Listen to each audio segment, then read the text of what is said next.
حضرت شعیب علیہ السلام کی قوم یعنی اہل مدین سرزمین حجاز کے پہلو میں شام کی حدود کے اندر آباد تھے۔ وہ تجارت پیشہ تھے اور بڑے چین سے زندگی گزار رہے تھے۔ اگرچہ وہ خدا کی عطا کردہ نعمتوں سے مالا مال تھے، لیکن اس سے کنارہ کشی کر کے وہ دوسرے موجودات کو پوج رہے تھے۔ بت پرستی کے علاوہ بھی ان میں بہت سی برائیاں پائی جاتی تھیں، چنانچہ ان کے معاشرے میں گناہ اور بدکاری کا دور تھا۔ وہ ناپ تول میں کمی کرنے اور دوسروں کو دھوکہ دینے کو اپنے لیے باعث فخر سمجھتے تھے، اور ان برائیوں کو اپنی طاقتوری اور ہوشیاری کی دلیل تصور کرتے تھے۔ ان حالات میں خدا نے ان لوگوں کی رہنمائی کے لیے حضرت شعیب علیہ السلام کو اپنا پیغمبر بنا کر بھیجا۔ حضرت شعیب علیہ السلام نے ان لوگوں کو گناہوں سے روکا اور انہیں خدا کے عذاب سے ڈرایا۔ مفسرین نے حضرت شعیب علیہ السلام کو خطیب الانبیاء کا نام دیا ہے، کیونکہ وہ واعظ و نصیحت کے وقت بڑی ملائم اور شیرینی زبان استعمال کرتے تھے۔ ان کا دلیل پیش کرنا بڑا دل نشین اور مؤثر تھا۔ وہ اپنی قوم کو خدا کی عبادت کرنے اور ظلم سے باز رہنے کی تلقین کیا کرتے تھے۔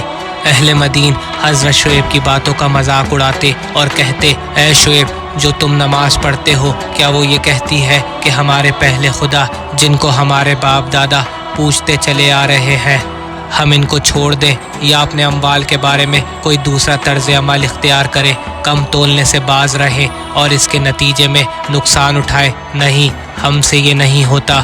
ہم تمہاری بیشتر باتوں کو نہیں سمجھتے، اور پھر تم ہمارے معاشرے میں ایک کمزور اور ناتواں شخص ہو۔ اگر تمہارے اہل خانہ نہ ہوتے تو جو باتیں تم کرتے ہو ان کی سزا کے طور پر ہم تمہیں سنسار کر دیتے۔ تاہم لوگوں کے برے رویے اور الفاظ سے بھی حضرت شعیب کے رویے میں کوئی تبدیلی نہ آئی۔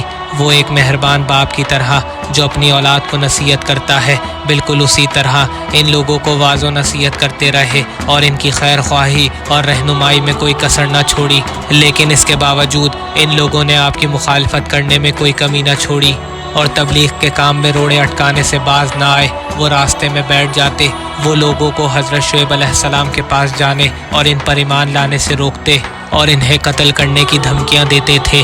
رفتہ رفتہ حضرت شعیب سے ان کی قوم کا یہ جھگڑا بڑی نازک شکل اختیار کر گیا، یہاں تک کہ انہوں نے آپ کو واضح طور پر کہہ دیا کہ تم اپنا دین ترک کر دو اور ہمارا دین قبول کر لو، ورنہ ہم تمہیں اور تم پر ایمان لانے والوں کو اپنے شہر سے نکال دیں گے۔ ان حالات میں حضرت شعیب علیہ السلام اس قوم کے ایمان لانے سے نا امید ہو گئے اور سمجھ گئے کہ ان کی باتیں ان سے عادل لوگوں پر اثر نہیں کرے گی۔ لہٰذا حضرت شعیب علیہ السلام نے پروردگار عالم سے دعا کی کہ وہ اس قوم کو اس کفر کی سزا دے اور عذاب میں مبتلا کر دے۔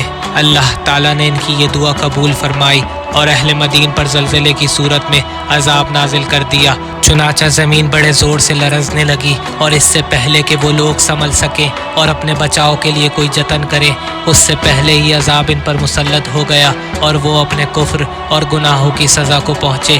لیکن حضرت شعیب علیہ السلام اور ان پر ایمان لانے والے لوگ اس عذاب خداوندی سے محفوظ رہے۔ السلام علیکم۔ آپ تمام لوگوں کے پیار کا بہت شکریہ جو آپ نے فیس بک ویڈیوز پر دیا۔